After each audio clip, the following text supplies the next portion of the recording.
வணக்கம். இன்றைக்கி நித்தமும் கற்போம்ல நுங்கு பால் எப்படி செய்கிறதுன்னு பார்ப்போம்.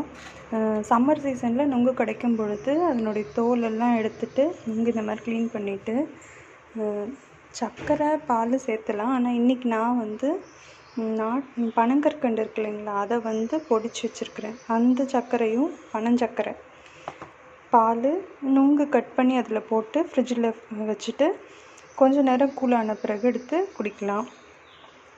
இந்த தோலை சம்மர் சீசனில் வரக்கூடிய அந்த ஸ்கின்னை டேனிங்கோ இல்லை வேறு ஏதாவது பிரச்சனைக்கு அந்த தோல் மேலே நல்லா தேய்ச்சி குளித்தா நல்லது.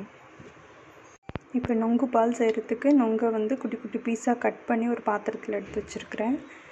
ஒரே ஒரு நுங்கு மட்டும் மிக்ஸி ஜாரில் அடித்து வச்சுருக்கேன். அதையும் அதோடு சேர்த்திக்கலாம்.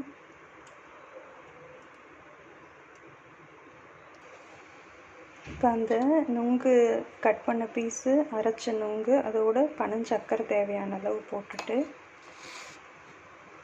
கொஞ்சமாக தண்ணி ஊற்றிக்கோங்க. அதுக்கப்புறம் பால் காய்ச்சி ஆற வச்ச பால்,